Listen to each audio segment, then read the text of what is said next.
हरे हरे हरे हरे राम हरे हरे राम राम हरे हरे राम राम राम हरे राम कृष्ण हरे हरे हरे राम हरे राम हरे हरे कृष्णा राम कृष्णा हरे राम हरे राम हरे हरे राम हरे हरे राम राम राम हरे राम हरे राम राम हरे हरे। महाराज की जय कृष्ण प्रभु महाराज कृष्ण की महाराज जय। की जय। Thank you so much, Maharaj Ji, for giving us your divine darshan. Maharaj Ji, we humbly request Your Holiness to kindly enlighten us on shloka number 7.23 today.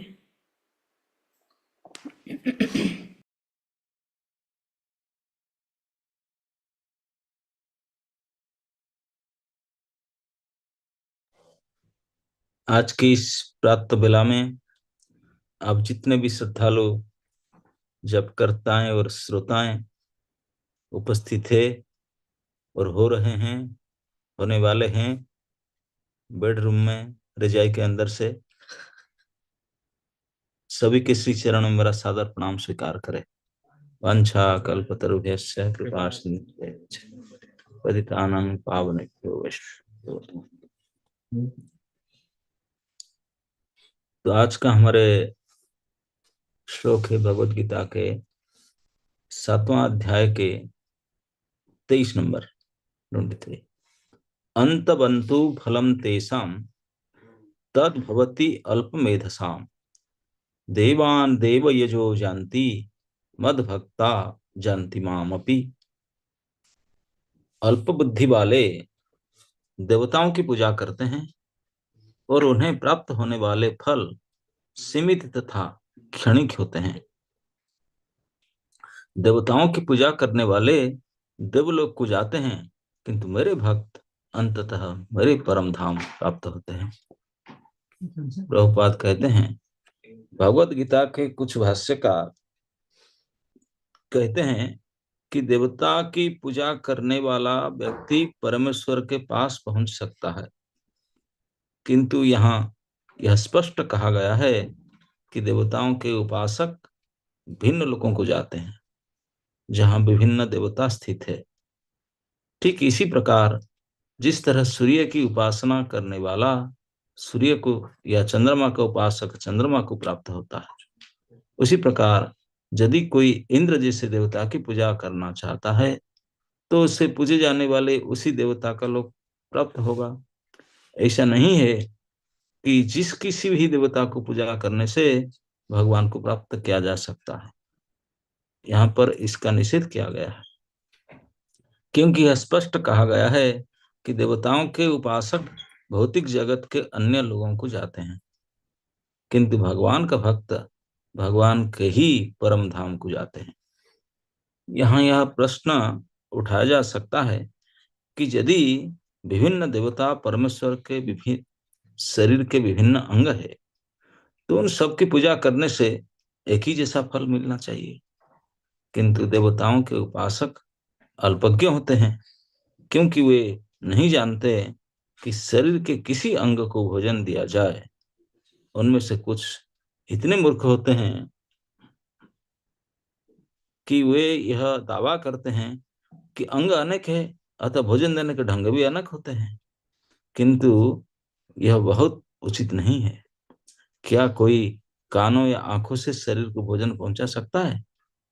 वे यह नहीं जानते कि ये देवता भगवान के विराट शरीर के विभिन्न अंग है, और वे अपने अज्ञानवश यह विश्वास कर बैठते हैं कि प्रत्येक देवता पृथक ईश्वर है तथा परमेश्वर का प्रतियोगी है। न केवल सारे देवता अपितु सामान्य जीव भी परमेश्वर के अंश हैं।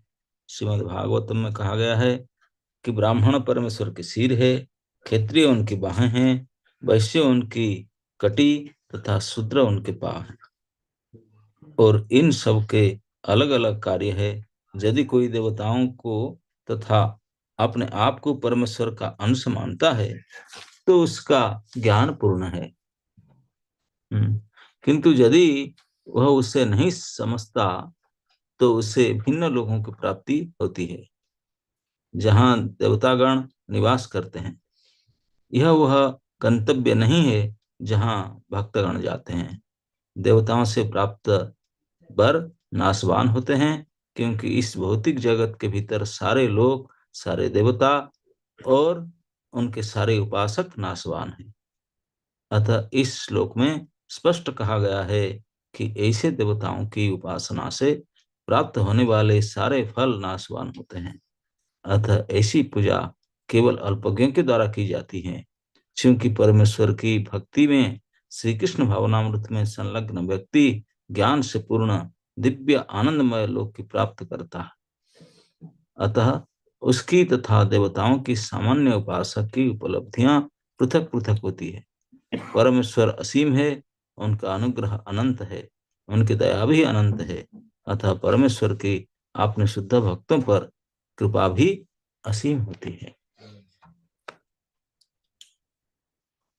तो ये कुछ सीरीज श्लोक आप सुन रहे हैं कई दिनों से, जिनमें भगवान ने देव पूजकों को गालियां देते हैं, उनकी आलोचना करते हैं। बोलते हैं उनके बुद्धि कामना ने हर लिया, वो अविधि पूर्वक करते हैं काम। आज तो बोलते हैं कि अल्प मेधसा, कम बुद्धि उनका, बहुत कम है। क्यों?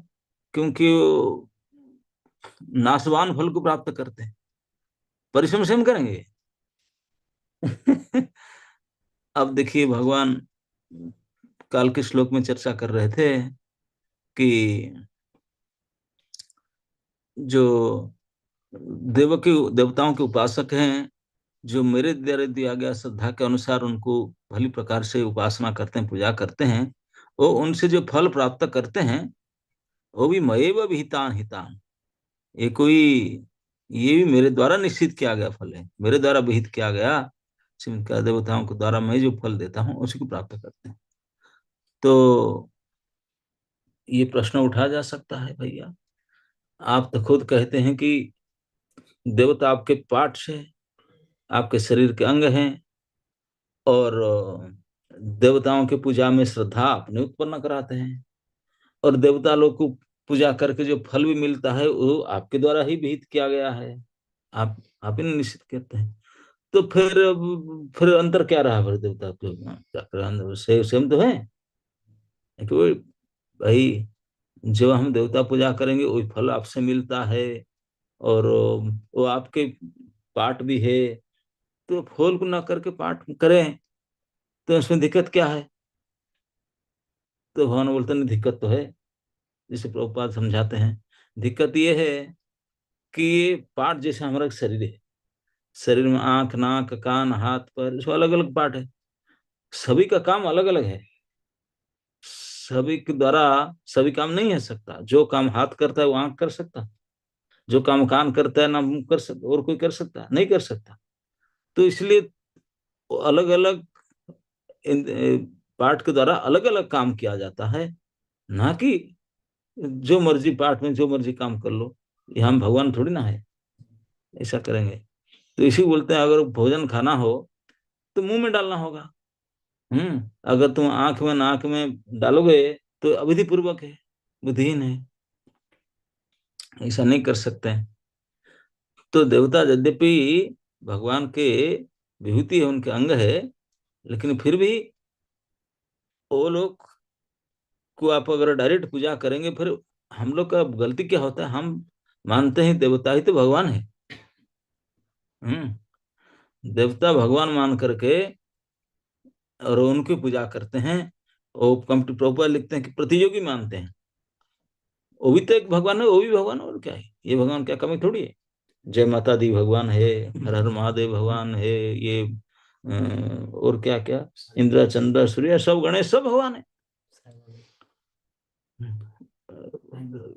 और प्रभुपाद ने बोलते हैं कि यहाँ तक कि कई भाष्यकार, गीता के टीका लिखने वाले भी बड़े बड़े, और समाज में सबसे ज्यादा गीता का प्रचलित है, उस गीता में लिखा गया है। हाँ है, लेकिन देवता पूजा करे भगवान पास जाया जा सकता है, थोड़ा सा एडजस्ट करने से चला जाएंगे। इन मूर्खों को यदि भगवान यहाँ क्लियर कट बोले, गाली दे करके बोले, भगवान कहते अंतवंतु फलम तेसाम, ये पहले लाइन में तेसाम मतलब जो देव पूजक, श्री जो ही चल रहा ना, उन देवताओं को श्रद्धावान श्रद्धा से पूजा करने वालों का फल जो मिलता है अंतबंत, अंत मतलब उसका नाश हो जाता है, वो जो फल उनको मिलता है नाश हो जाता है, भगवान कहते हैं। बोले परिश्रम कुछ कम नहीं करते। आप देखिए हिरण्यकशिपु को, हिरण्यकशिपु देवताओं के कैलकुलेशन में 100 साल तप किया था। मैं कल बता रहा था ना, खड़े होकर के हाथ ऊपर करके पंजे में खड़े होकर के, मच्छर भी नहीं भगा रहा था, हिल नहीं रहा था, निश्चल भाव से। देवताओं के 100 साल means 36,000 of years, our calculation. हमारा वर्षों की कैलकुलेशन में 36,000 साल तक हिला नहीं, डोला नहीं, खाया नहीं, पिया नहीं, खड़ा रहा।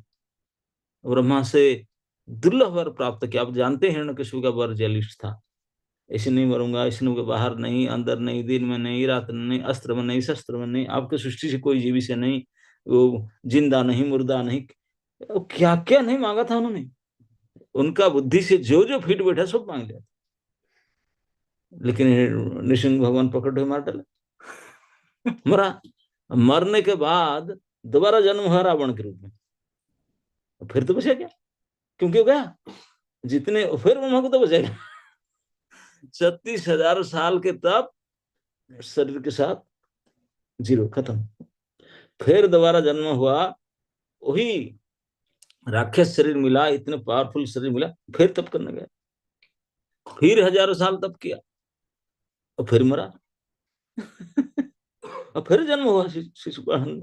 लेकिन वो कहाँ टिकता है, इसलिए कितने भयानक तप करो, कितने हजारों साल तप करो, कितने दुर्लभ से दुर्लभ वर देवताओं से प्राप्त करो, आपके शरीर मिटा और अचीवमेंट मिटा।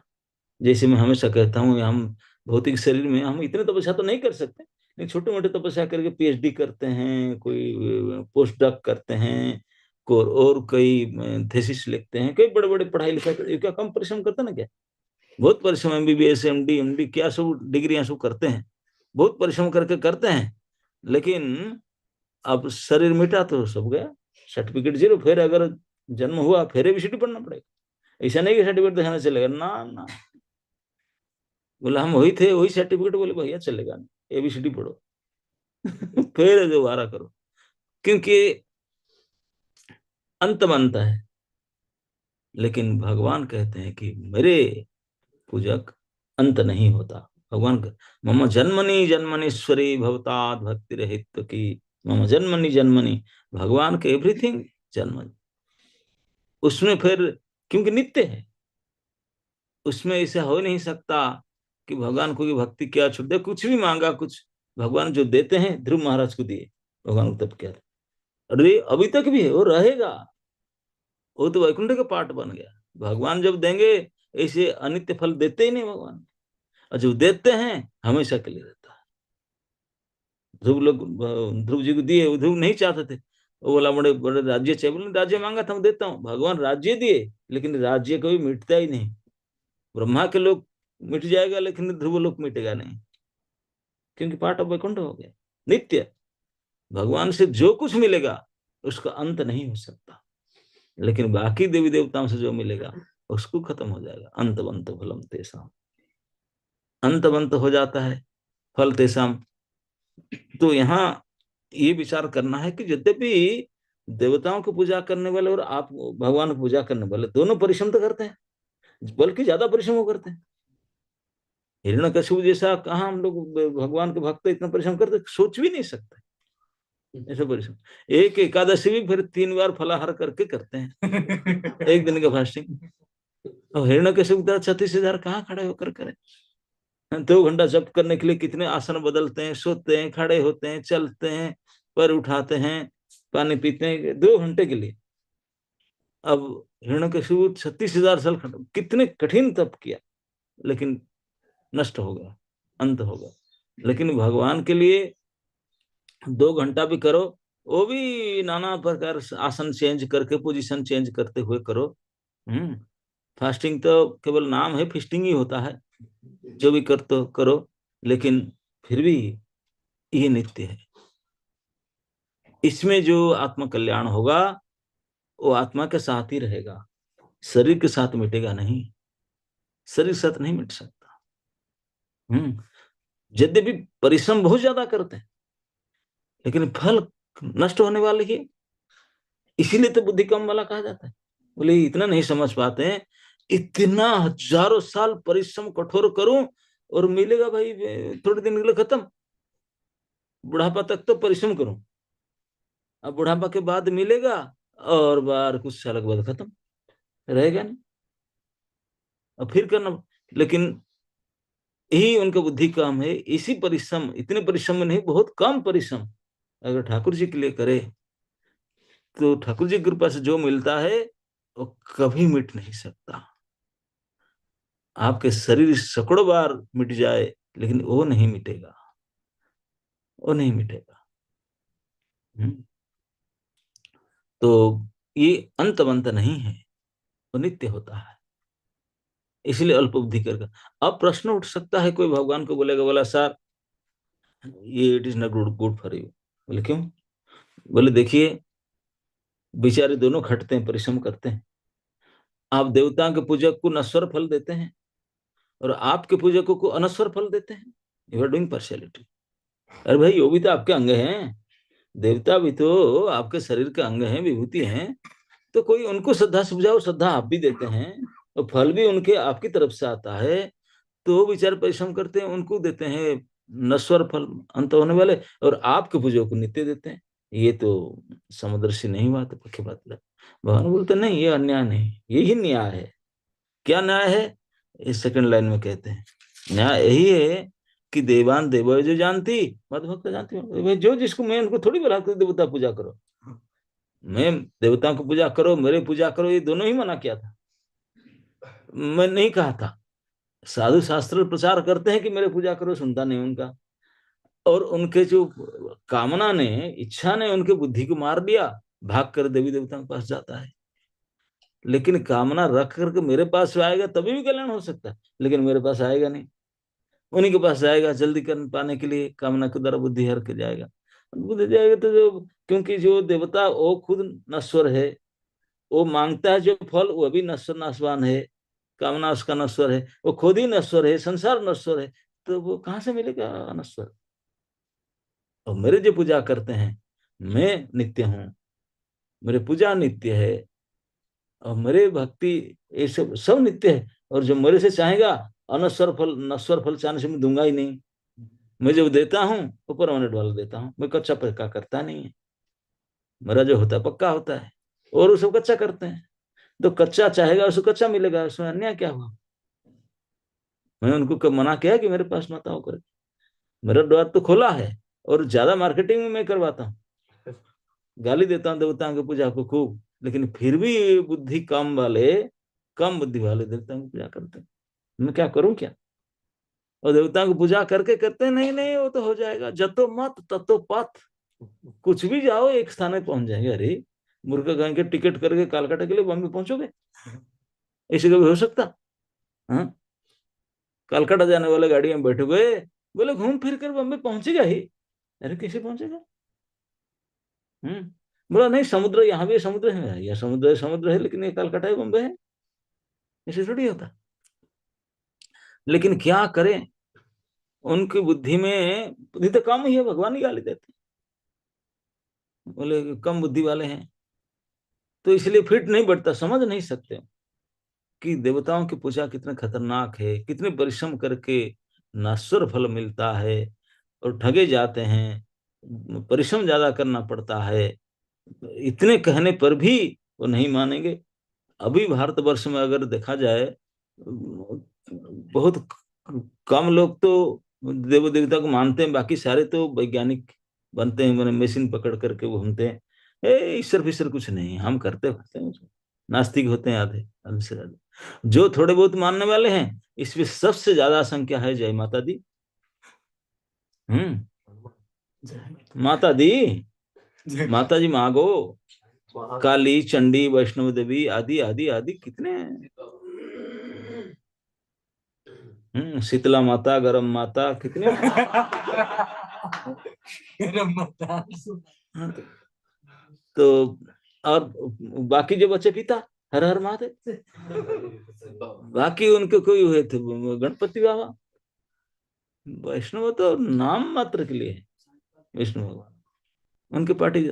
और यद्यपि खुल करके गाली दिया भगवान ने, कई श्लोकों में खुल करके बोले कि उनके बुद्धि कामना ने हर लिया है, उनके काम बुद्धि वाले होते हैं, नाशवान फल को प्राप्त करते हैं, और जो भी होता है वो भी उनका कुछ नहीं है, मैं ही करवाता हूँ। ये सब कुछ कहने पर भी, इतनी बात कहने पर भी देव पूजा के लिए, लेकिन फिर भी जिनका बुद्धि काम है, दुर्बुद्धि है, दुर्भाग्य है, वो करने क्या जाएंगे। तो इसी को भगवान कहते हैं कि मेरे पास केवल सुकृतिवान आते हैं, केवल महा सुकृति मतलब सौभाग्यवान, जिनका महान सौभाग्य उदय होता है, महापुण्यवान लोग मेरे पास आते हैं गिने चुने, नहीं तो सारे बदमाश वहीं पहुंचते हैं। हिरण्यकशिप के पार्टी, कंस के पार्टी, रावण के पार्टी देख कभी नहीं आएंगे, नहीं, क्योंकि यहाँ आने से तुलसी पत्ता डाल करके सादा खाना पड़ता है, मीट मछली खा नहीं सकते, तो करें क्या। उसे बोलेंगे नहीं, हम ये ठाकुर को माना, हमको छूट नहीं देता खाने पीने में, यहाँ खाने पीना चलेगा नहीं, यहाँ तो ठाकुर जी ने नियम लगा रखे हैं। कि भक्ति करना है तो नियम पालन करना पड़ेगा।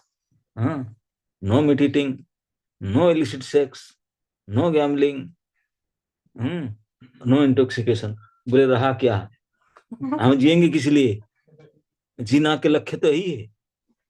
हाँ, अधिकांश लोगों का जीवन धारण करके लक्ष्य है चार काम, इसी चार काम तो है संसार में, होता क्या है, इसी के लिए हम जीते हैं। वही चार को मना कर देंगे, अब क्या करें, आएंगे नहीं। भगवान बोलते हैं कि भाई मेरे पास आने के लिए शुद्ध होना पड़ता, ऐसे में गंदे लोगों को भी मेरे पास आना नहीं, तो वो आएंगे तेरे गंदे विचार, जाओ मरो।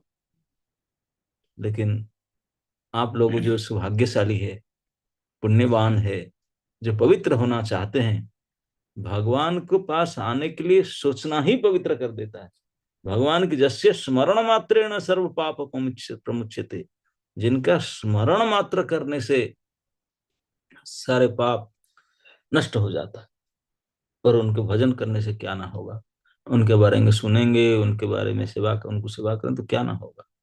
लेकिन कितने कहने पर भी, गीता सर्वाधिक प्रचारित पुस्तक है, लेकिन वो अर्थ चेंज करते हैं, बुद्धि कम वाले है ना, वो बोले नहीं नहीं उसमें लिखा है गया है, भगवान क्लियर बोलते हैं भाई देवता पूजा करने से देवलोक को जाओगे, मेरे पूजा करो तो मेरे पास आओगे, दिस इज नियम है। बोलते नहीं ठीक है आप पूजा करने से, लेकिन हम देवताओं को आपका मानकर करते हैं ना, आप मानते हैं ना देवता ही भगवान है, तो भगवान लोग जाएंगे। अरे मूर्ख, कहें कि देवता को भगवान होंगे तो वही देवता भगवान आपके लिए बनेगा, वही देवता लोक में जाओगे। और देवता और उनके लोग दोनों ही खत्म, अनित्य है। लेकिन फिर भी उनका दिमाग में कूड़ा करकट भरा है, मानेंगे। तो इसलिए विभिन्न गीता के भाष्यकार भी इस प्रकार कदर्थ करते हैं। तो इसलिए भगवान को कोई दोषारोप न देंगे, देखो भगवान ने इसे करते हैं, बोलते हैं उनको देवता अल्प बुद्धि वाले, उनको अनित्य फल है, क्यों ऐसा करते हैं, तो समान देना चाहिए, क्यों समान देंगे, तो भगवान को पूजा करो तो पाओगे, उनको पूजा करो तो पाओगे। बोले ही न्याय है, इसमें कोई अन्याय नहीं, कोई विषमता नहीं। तो भगवान ऐसे कह करके पूरी तरह से जो मूर्खों के विचार को निषेध करके बोलते हैं कि नहीं, जो मुझे पूजा करते हैं, मेरा भक्ति करते हैं, वो मेरा पास आते हैं, और जो देवता की पूजा करते हैं देवताओं के पास जाते हैं। उनका कभी भी देव पूजक और भगवान के भक्ति ये कभी समान नहीं हो सकता। वो हमेशा दुर्बुद्धि होंगे, दुर्भाग्यशाली होंगे, और मरने वाले होंगे। उनके जो उपासना भी क्षणिक है, जो प्राप्य फल भी क्षणिक है, और स्वयं ही दुर्बुद्धि होते हैं, दुर्भागा होते हैं हर प्रकार से, कोई अशुद्ध भी होते हैं, पवित्र होते हैं। लेकिन भगवान के एवरीथिंग पवित्र, सब कुछ नित्य, सब कुछ शुद्ध, और सब कुछ अनंत है। प्रभुपाद लास्ट में इस शब्द को लिखते हैं कि अतः उसकी तथा देवताओं की सामान्य उपासक की उपलब्धियां पृथक पृथक होती है। उनकी मतलब भगवान की और देव पूजाओं की उपलब्धियां पृथक पृथक होती है। क्यों ना, परमेश्वर असीम है, परमेश्वर का कोई लिमिट नहीं है। परमेश्वर असीम है, उनका अनुग्रह भी अनंत है, उनकी दया भी अनंत है। अतः परमेश्वर की अपने शुद्ध भक्त पर कृपा भी असीम होती है। भगवान हर प्रकार से अनंत है, असीम है। तो उनके साथ कनेक्टेड हो जाने से फिर आप लिमिट क्या रहेगा? अनलिमिटेड हो जाओ, सब कुछ हो जाओ। जितने दुर्गुण है देवता पूजा करने से आ जाएगा, और जितने सद्गुण है ठाकुर जी की पूजा करने से आ जाएगा। हाँ, ये फैक्ट है। जो देव पूजा होते हैं, जैसे हिरण्यकशिपु, कंस, रावण, उनको देखो, जितने सारे बदमाशी गुण है, टेररिस्ट गुण, सब उनके अंदर आता है ना, वो अच्छी तरह से आता है। लेकिन जो भगवान के भजन करते हैं, जो पहले दुर्गुण था वो मिट करके सुधार। वो बेचारा मार रहा था मृगारी ने, है ना, नहीं, पशु को मार रहा था। वाल्मीकि जी ने डकैती कर रहे थे, जैसे राम नाम लिए, जैसे भगवान की पूजा की, साधु बन गए। सारे स्वभाव, सारे विचार शुद्ध हो जाता है, पवित्र हो जाता है। ये सब होते हुए भी लेकिन ये दुर्भाग्यशाली दुष्कृति लोग देवताओं की पूजा, देवी देवताओं की पूजा फिर भी करते हैं, छोड़ते हैं।